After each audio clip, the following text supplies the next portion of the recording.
So, you're thinking about going solar. That's a huge step, but it often boils down to two very, very different paths. Today, we're going to demystify the choice between one of those all-in-one solar generators and a full-blown custom-built system. Let's dive right in. And really, this is the first question you got to ask yourself. What's it going to be? Are you after some quick, portable power that you can just grab and go? Or are you planning for a truly permanent setup that's going to power your life for years and years to come? This is the core dilemma we're going to unpack. All right, first things first. Let's get a really clear picture of our two contenders. It's so important to know exactly what we're comparing before we get into the nitty-gritty details. Okay, in one corner, we've got the solar generator. You can basically think of this as solar in a box. Everything's in there, the battery, the inverter, the charge controller, all packed into one single portable unit. It's plug and play. Its biggest selling point? Convenience, for sure. It's perfect for small jobs, taking camping, or maybe a temporary backup. And in the other corner, you've got the custom solar setup. Now, this is a completely different beast. Here, all the pieces, the panels, the inverter, the batteries, they're all picked out and installed separately. This is no grab-and-go solution. It's a permanent installation, custom designed for a specific place and built for serious, long-term power. So now that we know what they are, let's actually put them head-to-head. This is where the real differences in what they can do and their long-term value become, well, crystal clear. You know, the source material really highlights 4 key advantages of going with a custom setup. It's expandable, it can power heavy-duty appliances, it's more cost-efficient per watt, and it has a much, much longer lifespan. Let's see how that plays out in a direct comparison. Okay, let's break this down. Look at capability.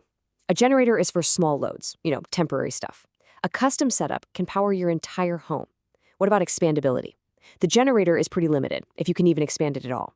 A custom system, it's designed to grow with your needs. Now, cost per watt. This one's interesting. The generator is actually more expensive in that sense, making the custom build cheaper in the long run.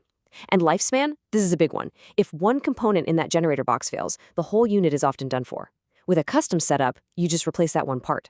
So the big takeaway here is that the initial simplicity of a generator, it comes with some pretty serious long-term trade-offs.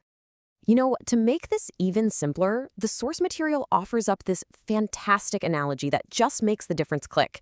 Let's frame this in a way we can all get in a heartbeat. And here it is, and it just brilliantly explains the whole idea. A solar generator is like a small gas stove. A full solar system is like a complete kitchen. Simple, right? But it is so effective at explaining the massive difference in scale here. Let's really unpack that. That small gas stove, that's your solar generator. It's easy to move, it's great for a quick, small task like, say, charging your phone, but you are not cooking a Thanksgiving dinner on that thing. No way. The complete kitchen, well, that's your custom setup. It's a permanent fixture, it is way more powerful, and can handle pretty much any demand you throw at it, from the fridge to the water heater, all at the same time. So, after all that, which one's actually better? Well, the truth is, there's no universal answer. It is all about you. The absolute best choice depends completely on what your goals and needs are. It really just boils down to this one question. Are you prioritizing portability for today? Maybe you need power for temporary situations? Or are you investing in power for tomorrow, aiming for that long-term, high-capacity energy independence? So here's a super simple 2-step way to help you decide. First, define your goal. Is this for weekend camping trips and the occasional power outage, or is this for permanent off-grid living? And second, assess your load. What are you trying to power? A laptop and some lights, or are you trying to run a freezer, an air conditioner, and pretty much your entire household? And that brings us right to our final thought. The choice here isn't just about a piece of equipment, it's really about your vision for the future. So we'll just leave you with this question to think about. What does your energy future look like?